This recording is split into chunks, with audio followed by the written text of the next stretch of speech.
The imaginary intern has a fuller face, more boyish, not so gaunt, That sort of looks like who's that guy, that actor with the big nose? Carl Malden?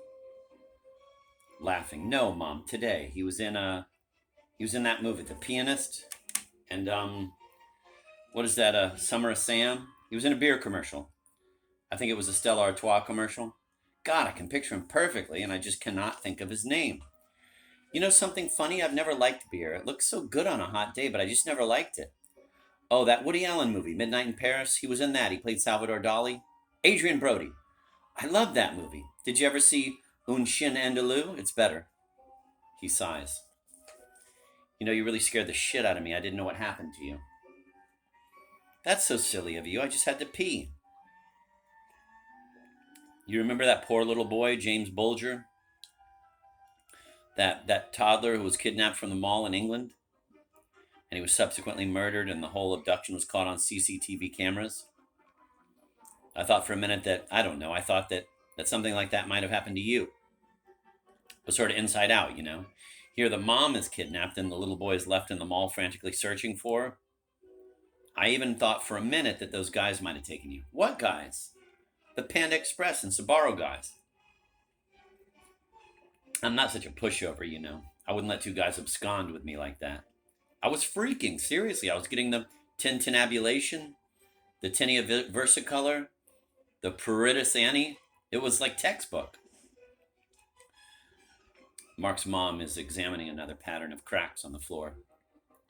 Mom, why did you stop me before? It seemed like you stopped me just as I started talking about how magnificent and loving Mercedes was when she took care of me. Without looking up from the cracular, I just didn't want to hear anymore. About Mercedes? No, no, no. About you being sick and about you being in so much discomfort and feeling so undignified. I just couldn't stand it. She looks at him. When you were diagnosed, when you told me, I was terror stricken. So that I forced myself, I suppose, not really to think about it deeply, but it changed my whole life. It changed the things I thought about before I went to sleep, certainly, every single bloody night. And I faced the knowledge that something awful might happen by not facing the knowledge, if that makes any sense at all. By knowing it and trying very hard to set it back one level so that I could keep going and not show you that I was frightened. And I kept thinking this thing that might make no kind of sense as we're talking about this. I kept thinking that if there were only some way I could make it be me and not you, because parents should die and not their children. And I still feel the same way. I want to be the first to go and leave everybody happy, healthy, and in wonderful shape. I'd also like to leave all of you rich if I could, but I haven't figured that one out yet. Returning her attention to the floor, she continues. Is this video game you were talking about, is it like a suicide? No, no, it's like the story of a son umbilicated to his mother, a son moored in port. The quote, death should be read figuratively. It's a heaving up of the anchor. Freud talked about how the human body longs to return to the indeterminacy of the inorganic, about an urge in organic life to restore an earlier state of things. That's sort of what I was trying to get at, I guess. It almost seems like overkill to me. What do you mean? Well, there's a mall shooter, there's a flood, there's going back into a mother's room and unraveling the father's and mother's DNA in the zygote. A couple of years ago, I read an article about a woman named Cecilia Chang, a dean and a fundraiser at St. John's University, who was involved in this huge fraud and corruption scandal. And toward the end of her trial, less than 24 hours after testifying, convinced that she was going to be convicted, she committed suicide at her home in Queens. She started a fire in her bedroom fireplace and closed the flue. She went downstairs to the kitchen and turned on the gas.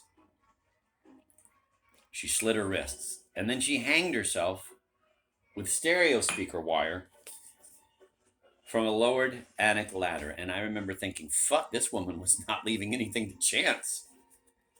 So I think that was probably the inspiration for that, that redundancy in the game. Did you really ask the surgeon to look in my brain and see why I talk so much?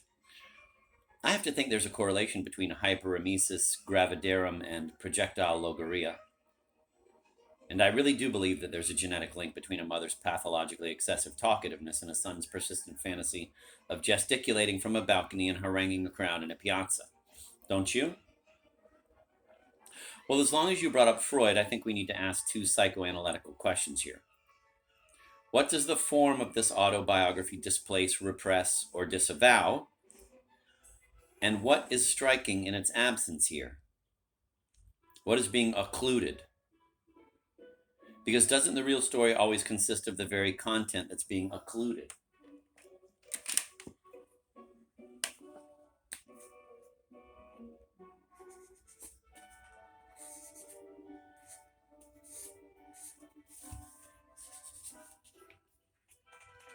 Look, all I know is that everyone at one point in his or her life has had to suck some microcephalic moron's dick for cab fare. Figuratively speaking, of course, but it just seems to be getting harder and harder for me as I get older. She reaches up behind her, tears tears off a few sheets of toilet paper, and wipes some grime off another pattern on the tile. What time is Mussolini picking you up? Very funny. You said it was like a flight simulation game, right? Yeah. Well, when you play, where can you go? Where can you go on the flying balcony? Well, initially you just sort of fly around here. So I was thinking like, Paramus, Mawa, Ramsey, Wayne, Hackensack. That doesn't seem like such a great game to me. Well, Mom, what would just be like the first? That would just be like the first level. And also, you've got to keep in mind that you're not dead exactly, but the psychophysical aggregate that was you has disaggregated.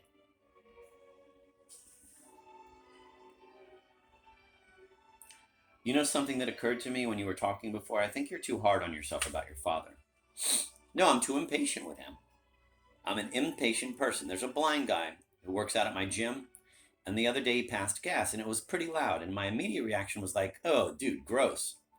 But then I thought that the farting is probably some kind of echolocation technique that the guy's using so he can navigate around the gym, which would be really cool, But my first reaction, my sort of default response, was just this kind of impatient judgment without taking the time to try and understand what was going on. Mark's mom points to another indeterminate visage on the floor. You know who that looks like a little bit? I think that looks a little like Julianne Moore, if Julianne Moore had cystic acne or something. Where are you looking? Over here. No, Mark, here. Here. Tell me who that looks like to you. You see what I'm talking about? Here. There's a head and the neck. Are you talking about that guy who does the show on the Food Network? You think it looks like that guy? What guy? The guy who hosts that show where they give you the different foods and you have to combine them somehow into a meal, like Arctic char, goji berries, mascarpone cheese, and cotton candy. Chopped. The host of Chopped. You think that looks like the host of Chopped? No. It looks like that lovely Italian anesthesiologist I was talking about before. Remember? The one that made a pass at me when I was pregnant with you. Mom, how could I possibly recognize someone who made a pass at you when you were pregnant with me? What did I have, like intrauterine x-ray vision or something? You want to know who that actually looks like to me now? Remember I took you to that incredibly brutal, gory Korean movie? What was that called? I Saw the Devil. Remember that? And you walked out? Oh, God, yes. Why did you take me to something like that? Mom, when I suggested it, you told me you'd read about it in the Times and wanted to go see it with me. I must have gotten it mixed up with something else. Well, anyway, it sort of looks like the guy who played the serial killer, Choi Min-sik. She shrugs. I wanted to ask you something. You mentioned a couple of times, what if someone asked you to give advice to young writers, but you never really gave a straight answer? Do you actually have any advice you'd give? Well, you know what? Seriously, this is a straight answer, and I think this is true for everyone, and so logically it must be true for young writers. Never eat candy out of those open bins they have in the lobbies of movie theaters. I went to this multiplex once to see, I don't remember what I was seeing, but I was in the men's room before the movie started, and I watched this guy come out of a stall and not wash his hands.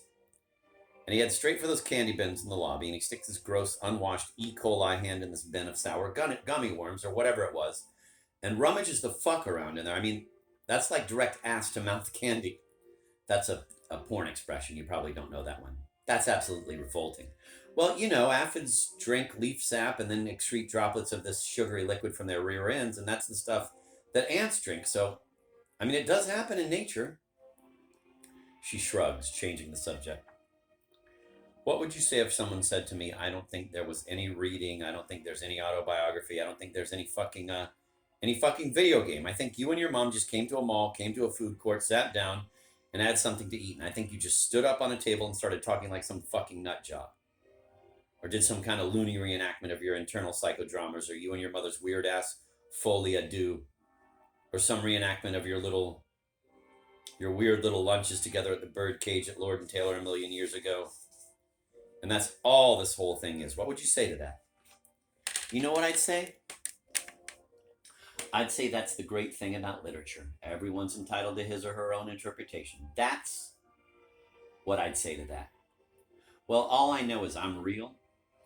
I'm bringing realness. I'm singing all the parts. And if the flying balcony with the Mussolini at the helm turns out to be a bathroom stall with my mom, then so be it. If being on my hands and my knees wedged in the stall forever with my mom, if that turns out to be my version of that cell, that bird cage in King Lear, and if this sort of contrapuntal chirping is what we end up doing forever, sort of gently batting our mind's eyeballs back and forth like feathered shuttlecocks, if we're just these two incessantly twittering birds, these two little winged larynxes flying around each other in a bird cage, like those motorcyclists, those stunt riders who race around each other in those mesh spheres and those globes of death at circuses, at carnivals, like Ryan Gosling in that movie, The Place Beyond the Pines. If it turns out that that's all this whole thing is, and so be it, you know. Mark's mom recognizes someone new in yet another configuration of cracks on the floor. Well, for God's sake. What? When we moved to West Orange, I guess I was looking for a store where I could have a personal sort of relationship the way I did in Jersey City. And there was this place called Raleigh's or Raleigh's Market that had been recommended to me, probably by Judy Lieberman or by other people in the neighborhood who said that their butcher shop was very, very good. And that's how I started to use them. And that, right over there, that looks uncannily to me like Joe Raleigh, Joe's brother, whose name I'm trying to remember as I'm speaking to you. His older brother was the butcher. And the quality of the meat he carried and his ability to cut the meat, to prepare it properly was wonderful. And they delivered as well. So sometimes I would just call into them and order a roast, and they'd deliver. And sometimes as I developed the habit, as I became used to driving in the neighborhood more, of driving down the hill and stopping there en route to wherever I was going, I'd get a grocery order as well. And the younger brother, a sort of ruddy-cheeked, round-faced, nice guy, was Joe. He was in charge of the grocery department. And they were very, very, very nice to me and always had time to talk. And if anything turned out to be not perfect, they would see to it. They would give me another one, a better one. And they'd ask after the family, and it just became this very warm and comfortable and comforting kind of arrangement, which doesn't mean certainly that I didn't go to King's Market, because I did constantly, but rather than use the meat department at King's, I used Raleigh's as long as I lived in West Orange. There were other places too, and you know I'm a champion food buyer, so if we wanted to have a certain kind of thing, I would go to that kind of place. Like if we wanted fried chicken, barbecued chicken, or one of those other specialties, I'd go to the place called the Chicken Nest and shop there. Now, the original Chicken Nest was... All right, now I'm going to forget the names of some of the streets. The street that runs parallel to Wyoming, to Gregory, below it, where when we moved to Maplewood, Chase's school was on that street. Valley? Valley, yes. So you'd driven down to Valley, and then you'd make a turn one block further south down the hill, and there was the little tiny parking lot and the Chicken Nest. And they came to know me. They'd say, "Hello, Mrs. Lehner." And you went to summer camp with one of their children, one of the owner's children. Oh, that's right. I remember him. And you could get all kinds of poultry there, and you could get chicken soups, and their potato salad was great. And on holidays and maybe other times too, they had yams. Do you remember the yams from there? Your sister adored them. They were mashed yams, and they were wonderful. And they also had, people in those days used as side dishes, things like a cranberry mold, or there was one mold that looked like green jello. Oh yeah, what was in that green jello mold? They must have put either cottage cheese or cream cheese and then pulverized it. So it was that lovely sort of lime green color. It was a lime mold, and it had, I think, some pineapple in it as well. And they also barbecued chickens and barbecued ducks. You could get ducks quartered, and I used to take those ducks and cook them again in a sauce like a cherry sauce or an orange Grand Marnier sauce for entertaining. Because then they were nice, and tender on the inside and extra crispy on the outside, but I didn't have to put up with all the fat from cooking duck from the beginning. So there were lots of specialty stores, Jewish delicatessens where you could get lox and bagels, and I used all of them. But my go-to people, if I was either in a hurry or somebody wasn't feeling well and we couldn't go out, or just because it was comfortable and warm, I would go to the Rowley Brothers. And when I moved away from West Orange, and then even when I sold the house in Maplewood and moved away, I would get an occasional call. In the beginning, it was fairly frequent, and after a while, sometimes it would be like even once a year. And it would be Joe, and he'd say, I was thinking about you. I was thinking about your great smile. I was thinking about it. It was funny because he'd say, your beautiful blue eyes. Well, he might have liked them, but they're not blue. They're green, and they're still green. Nevertheless, I thought it was very funny and very cute. I learned a little bit about his family. I think I learned more about his family after the fact, when he used to make these calls. It turned out that one of his children, one of his daughters, married the man who became governor for a while in New Jersey, took over the governorship. I'm not even sure. Was that when McGreevy had to leave or resign? Oh, this was recent? Yeah. But I can't remember his name, but he's still in government, Joe's son-in-law. So they both had nice families. They were nice men. The place was as clean as could be. And it's the kind of shopping, the kind of transaction that I used to watch, I now realize my mother make all the time. She'd walk on Jackson Avenue in Jersey City and go to her greengrocer and go to her butcher and stop and pass the time of day with all the other people. They knew her well. She knew them. They knew all about our family. We knew a little less, I would think, about their families, but enough to ask how their son was doing in medical school and so on and so forth. And it was that very human contact, I think, that I learned from my mom, and that, without realizing it at the time, was so important to me, and in fact is still important to me. I guess in my dealings with markets, I'll find one that has good quality things, but also gives that feeling that if I really needed something on a dark and snowy night, they'd bring it over. Just as the nice young man over at Palisade Bagel, when it first opened, a Korean mother and son. For all I know, they own lots of other things too, but I could see how hard they were working, and it wasn't busy in the beginning at all. All the people in the high-rise buildings, I'm sure they raised an eyebrow and said, sort of, show me that you know what this stuff is. What do you know about this? And I went in and saw this woman who rarely smiles, who gives this very minimal little smile, and I watched her interaction with her son, who was very American and is as nice a boy as you could meet. And if the subject ever came up, or if it was possible for me to say to people, I was just across the street at the market, I would say I was coming up from the downstairs hallway or in the elevator.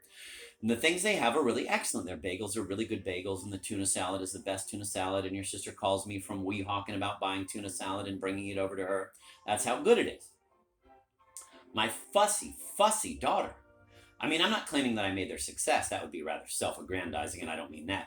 But I think that they understood, and I think they understood very early on, and the son in particular. I could see that when I got home, that there was an extra bagel thrown in, or if they were covering everything up and closing up, I always used to forget that they closed at 4:30, that he would wait and unlock the door for me and say, don't you worry, Mrs. Lehner, it's no problem at all, and it's really lovely. It's really nice to have that. And I've called once or twice.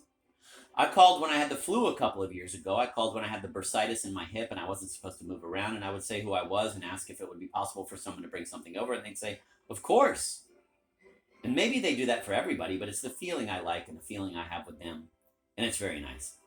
So I think I automatically end up trying to recreate that kind of thing for myself. You remember, I don't know if you do, that we had what they called a chicken and egg man who used to deliver to us in Jersey City from Lakewood. He used to come in his little truck. Where's Lakewood? Lakewood is near the seashore.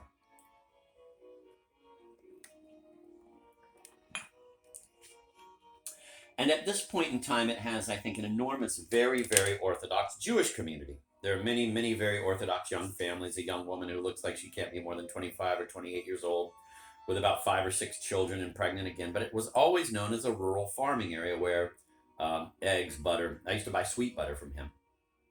Fresh eggs and chicken. And one day your dog, Shadow, almost ate him alive. What happened?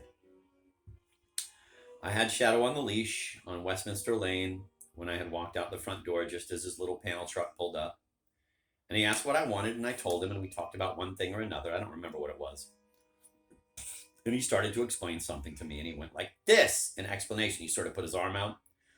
Well, you know how that is. As he did that, the dog, being as overly protective as he was, he threw his body through the hedge that was in front of the house, rammed right through the hedge, snapping his teeth and growling, and this poor young man just about got into the truck and slid the panel closed before he had something bitten off. But yeah, he used to come a couple of times a week, and that was terrific. And I probably learned about him through my mom, who was the world's champion at all of this kind of thing. Did you know that bats' laryngeal muscles can contract up to 200 times per second? No, I didn't know that. You know, you did such an incredible job reading that MMPI report, that Minnesota multiphasic personality inventory report, that we probably should have just planned on letting you do the whole reading. I probably should have just stayed away altogether. Oh, that's ridiculous, Mark. No, seriously, I should have. Reminds me a little of that story about the conceptual artist. Do you know that story? I don't think so. There was this conceptual artist, this very brilliant, very enigmatic, intransigent, reclusive artist, and he was doing this astonishing project. It was called something like Outside In, and it involved putting everything outside of the Whitney into the Whitney. This was the new Whitney down in Meatpacking. And by everything, I mean everything and everyone: the Pacific Ocean, the Alps, the Burj Khalifa, the Kurdish Peshmerga, the Pittsburgh Penguins, every single can of corned beef hash and SpaghettiOs, every Depeche Mode CD, every Pole, Turk, and Inuit, every chicken, bear, water moccasin, tomahawk missile, Uber car, umbrella, iPhone, and flushable wipe, every canister of nerve gas and bottle of beer, every single thing and every single person on Earth, including every other piece of art in the world, too. Of course, as well as the scale model of the museum and all its contents. It was without a doubt the most challenging installation the Whitney had ever mounted, costing like trillions upon trillions of dollars for insurance and shipping, with crews working 7 days a week and 11-hour shifts. And so finally, this remarkable show opens, and everything and everyone in the world is in the Whitney Museum, or so we think, until a small child, a small, chubby, naive child, looks up at his dad, tugging at his pants leg, and asks, "Where's the artist?" Well, the artist, the great artist, out of shyness or modesty, or perhaps out of a sense of superiority, an aristocratique de haute en baissant disdain, has apparently refused to attend his own opening, fatally undermining the conceptual integrity of the entire project. And everything is removed, and everyone sullenly files out, muttering to themselves until the museum is completely empty, and the everything and everyone in the world that was once inside the Whitney is now outside the Whitney.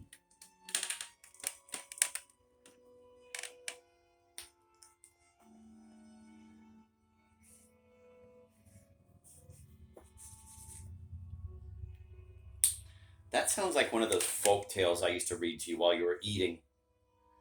Mark is gazing at his mom, who's gazing down at the floor again. There's a beautiful cliff behind the Walgreens on River Road in North Bergen. I was hoping maybe we'd get our picture taken there. The bush clover is splendid this time of year.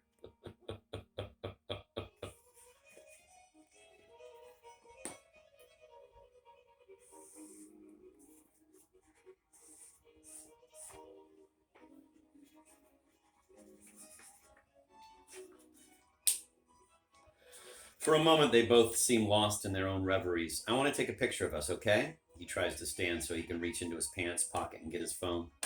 "We're kind of wedged in here. Do you want me to? I think I can reach it without having to get up. Should I?" "Got it." He holds the phone out in front of them, having to extend his arm out over the threshold of the stall in order to fit them both in the frame. "Ready?" "Not really." "Smile." We hear the cell phone shutter click. "I must look like a gargoyle." "You look beautiful, Mom. Do you remember that story in the news about that North Korean general, Hyang Yong Chol, the one Kim Jong-un supposedly ordered executed by anti-aircraft gun? I tweeted something like, being executed with an anti-aircraft gun doesn't seem like such a bad way to go. Beats becoming one of those 15 celebs who are aging horribly." Well, you're aging remarkably, miraculously. You know, I realized something tonight that I never ever realized before. I think we have what would you call it? A shared expressivity. A shared expressivity, both in terms of its sheer volume and its style. There's like an isomorphism between the way you express yourself and the way I do. And honestly, that's something I don't think ever occurred to me before tonight. That's such a wonderful, unexpected thing for you to say. Who are your favorite mother-son duos, like in mythology or literature and history? Mark's mom is surveying the cracular, trying to discern one last face. "Oh, I don't know, sweetheart. Who are yours?" "I guess Jocasta and Oedipus, and Ma and Doc Barker, and Maybe Cher and Chaz Bono. Okay, I might be going completely crazy here, but tell me that's not Elston Howard. Elston Howard? Yes, the catcher for the Yankees back in the 60s. Where do you see Elston Howard? Right over here. God, I used to love watching him. I love watching catchers anyway. And even before I really understood, I was young and it didn't even occur to me very much. But the pain that they must be in virtually all the time, oh my Lord, to be in that position, it's got to be devastating to your knees and hips. The position we're in right now couldn't be that great for our knees and hips. He lived in Teaneck, Elston Howard. That's another thing I've learned in my age now that I live in Bergen County. So many of the players even now live in Bergen County. The great CC lives close by.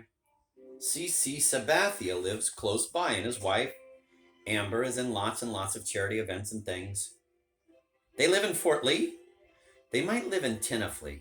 They live in one of the, obviously enough, in a gorgeous home in a gorgeous place. It could even be Alpine or Demarest, but it's one of the Bergen County places. My father, Raymond, by the way, liked baseball very much, of course, but he loved tennis, and he was quite a good tennis player. Of course, anything you did, especially if you did it well, and you did most things well, he was just so proud of you that his chest, which stuck way out anyway, almost broke off from glee. Water is beginning to seep into the bathroom and pool on the floor. The lights begin to flicker and dim. The image I have in my mind when I think of you and my dad is always the one of him taking you for a walk when you were very little.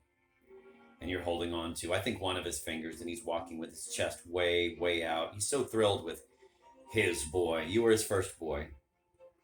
And what a boy. And finally, the lights go out. Part 4, adjournment. When the lights come back on, we are in the corridor outside the ladies' room. The door is closed. We hear the two of them still speaking from within. And after several moments, Laner emerges in a bathrobe, flushed from the exertion of the performance. His hair slicked back, daubs of cold cream dappling his face, like an actor who's hurriedly refreshed himself in his dressing room before returning for a curtain call. A deep breath and a long, sighing, exhausted, but great gratified exhalation, and then a wide grin, an implicit, I'm getting too old for this. Laner is, of course, the same person as Mark, the former, in fact, merely the surname of the latter. And yet he seems distinctly different from the one wedged in that tiny stall with his mother, almost as if he's somehow left him behind in there. One can almost picture the two of them still in there on their hands and knees, parsing the craquelure, interpreting their hieroglyphs, almost still discern the decrescendo of their everlasting repartee. Clearly spent from the rigors of his role tonight, he now seems less fraught, unburdened somehow, more relaxed, ever so slightly out of character. Even if this just means a self-awareness, a disengagement, a divestiture of oneself to disclose a virtually identical self beneath.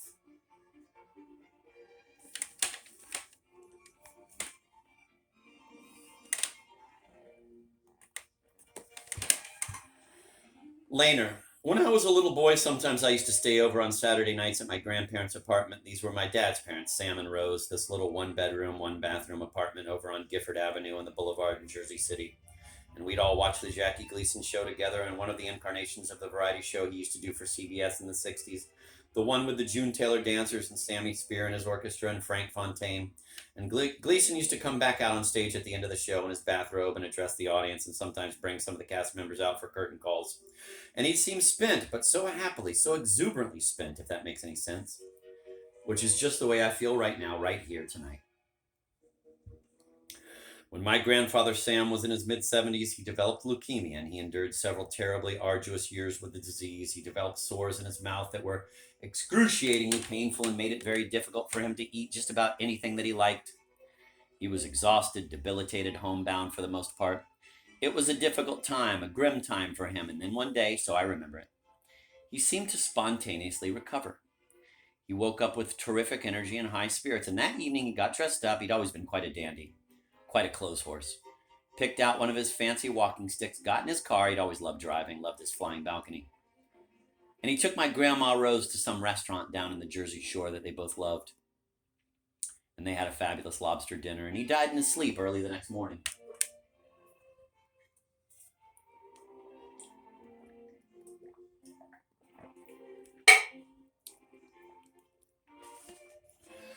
I was talking to Rose once. I don't remember if it was when she was living in her apartment in Florida, or if it was when she was in that assisted living facility in the Valley in LA. And I was talking about some particular married couple and whether they were happy or not. And Rose said with this very memorable kind of disdain and incredulity, "Happy? Do you think your grandfather and I were happy?" I don't think she meant to imply that she and my grandfather were miserable in any way. It was just that word happy that she seemed to find so patently inappropriate, because I think in her mind it implied this sort of blith fantasy world, when in reality, and I'm putting words in her mouth here, an enduring marriage requires a hard won and often begrudging modus vivendi. I don't think she meant any of this in an especially cynical way.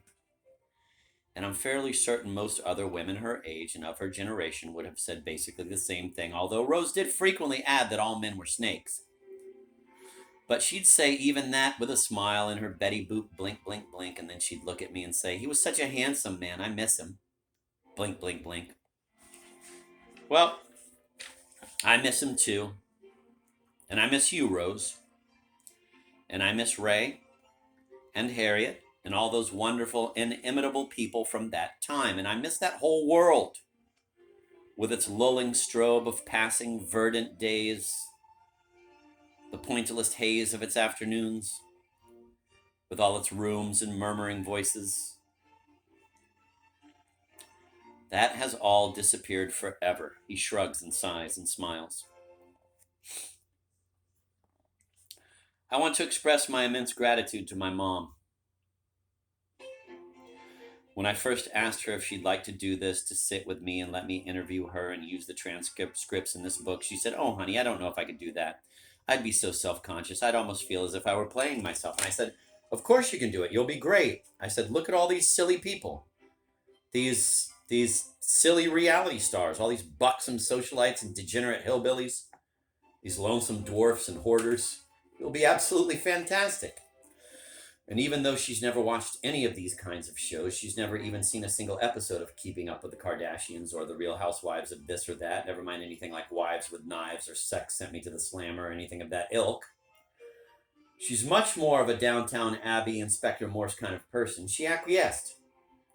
And she was, as she has always been, so beautifully astute and insightful and eloquent and, as I predicted, just absolutely fantastic. But the main reason that I came out here is to thank you. You know, Jackie Gleason used to end his variety show bellowing, "Miami Beach audiences are the greatest audiences in the world." Well, we're not in Miami Beach. And I'm not much of a bellower now, if I ever was, but you are the greatest too. You really are. The hours you spent reading this really do represent an irrevocable loss for you. You can never get that time back. That part of your life is gone forever. I'm profoundly grateful to you for that.